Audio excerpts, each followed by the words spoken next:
It's so beautiful, you and me.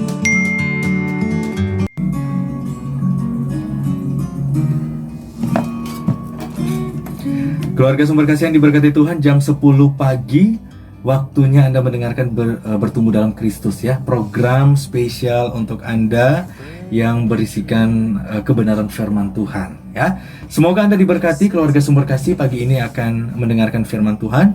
Dan sudah hadir bersama saya di studio Pendeta Samgar Theophilus. Selamat pagi Pak Pendeta. Selamat pagi juga Michael. Tuhan Yesus berkati juga Anda. Iya. Aman-aman Pak Pendeta? Aman. Mantap sekali. Kita akan bahas tentang apa nih Pak Pendeta? Tentang penyembahan. Oke. Nanti next time ada tanya jawab ya. Semoga bisa terjadi seperti itu. Oke. Keluarga Sumber Kasih sudah siap untuk mendengarkan firman di Bertumbuh dalam Kristus? Mari kita akan membuka satu bagian firman Tuhan dalam Yohanes pasal yang keempat, ayat yang ke-20 hingga ayat yang ke-26. Firman Tuhan berbunyi demikian. Nenek moyang kami menyembah di atas gunung, tetapi kamu katakan bahwa Yerusalemlah tempat orang menyembah. Kata Yesus kepadanya, percayalah kepadaku, hai perempuan, saatnya akan tiba bahwa kamu akan menyembah Bapa bukan di gunung ini dan bukan juga di Yerusalem. Kamu akan menyembah apa yang tidak kamu kenal. Kami menyembah apa yang kami kenal, sebab keselamatan datang dari bangsa Yahudi. Tetapi saatnya akan datang dan sudah tiba sekarang, bahwa penyembah-penyembah benar akan menyembah Bapa dalam roh dan kebenaran. Sebab Bapa mengendaki penyembah-penyembah demikian. Allah itu roh, dan barang siapa menyembah Dia harus menyembah dalam roh dan kebenaran. Jawab perempuan itu kepadanya, aku tahu bahwa Mesias akan datang yang disebut Kristus. Apabila ia datang, ia akan memberitakan segala sesuatu kepada kami. Kata Yesus kepadanya, akulah Dia yang sedang berkata-kata dengan engkau. Suatu hari dikisahkan ada sebuah kisah imajiner, di mana dikisahkan ada seekor keledai yang sedang memasuki sebuah ibu kota. Ketika ia memasuki gerbang kota besar itu, ternyata ia mendapatkan surprising, sebuah kejutan. Di mana ketika dia memasuki pintu kota itu, penduduk kota bersorak-sorai luar biasa. Semua melemparkan bunga, daun dan sebagainya ke jalanan yang sedang dilalui oleh si keledai itu. Mereka berteriak-berteriak, dan seluruh orang-orang kemudian digemparkan oleh sambutan yang luar biasa ini. Melihat respon yang luar biasa ini, sesaat si keledai ini menjadi terpana. Tanpa sadar ia mulai merasa bahwa ada sesuatu dalam diri saya yang saya miliki, sehingga orang-orang kemudian datang menyambut saya dengan gegap gempita, dengan histeris. Wah, dia berpikir, saya ternyata walaupun seekor keledai kecil, saya bukan kuda yang perkasa, bukan kuda pilihan, tetapi semua orang menyambut saya, semua orang menghormati saya. Gini-gini saya ternyata dielu-elukan orang, dipuja orang, disambut bak seorang raja.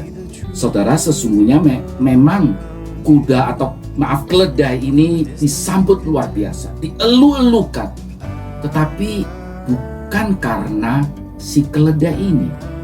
Memang di dalam diri keledai ini ada sesuatu, yaitu ada orang yang menunggangi si keledai itu. Mereka menyambut dengan gegap gempita, dengan sorak-sorai, karena orang yang duduk di keledai itu, bukan sang keledai. Saudara yang dikasihi Tuhan Yesus, tanpa sadar, bukankah kita seringkali menjadi seperti keledai-keledai ini? Kita merasa kita disambut karena ada sesuatu dalam diri kita.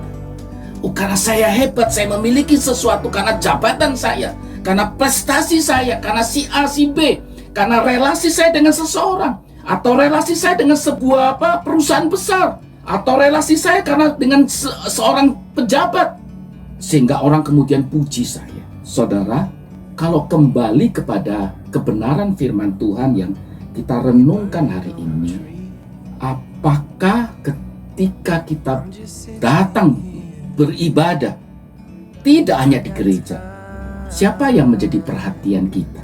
Sambutan petugas, suasana ibadah itu, lokasi di mana kita beribadah, penampilan atau performance dari pelayan-pelayan di atas mimbar memberi pengaruh saudara kepada fokus penyembahanmu. Saudara, hari ini kita belajar dengan satu topik, Yesus sebagai fokus penyembahan kita. Kalau kita datang beribadah karena hal-hal yang saya sebutkan tadi, bukankah sebenarnya fokus penyembahan kita bukan Yesus? Atau sebaliknya kepada pelayan-pelayan Tuhan, siapapun dia. Saudara, ketika engkau melayani, ketika engkau memberikan dirimu, siapa yang menjadi pusat pelayananmu? Siapa yang menjadi perhatian? Dirimu atau di luar dirimu? Bagi kami yang melayani di atas mimbar ini, ketika mereka semua, misalkan saya khotbah kemudian semua tertidur, apa reaksi saya dan respon saya? Ketika engkau datang beribadah, ketika kami melayani Tuhan, siapa yang menjadi pusat perhatian kita? Kembali kepada bacaan kita pada hari ini, sang wanita asal Sikar ini, yaitu wanita Samaria ini, yang sesungguhnya bukan hanya sekedar haus akan air sumur, tetapi dia sesungguhnya haus akan air hidup, sedang menyampaikan kegelisahannya dia. Tidak sekedar kondisi rumah tangganya, tidak sekedar kondisi rohaninya, tetapi beranjak daripada apa yang sudah dibicarakan oleh Yesus. Kalau kita melihat ayat-ayat sebelumnya yang sudah diketahui oleh Yesus, dia mulai mengalihkan pembicaraannya kepada masalah lokasi ibadah, tempat ibadah. Bahwa yang biasanya secara umum oleh orang Israel maupun kaum Yehuda, bahwa ritual penyembahan kepada Allah adalah di selatan, yaitu di kota Yerusalem.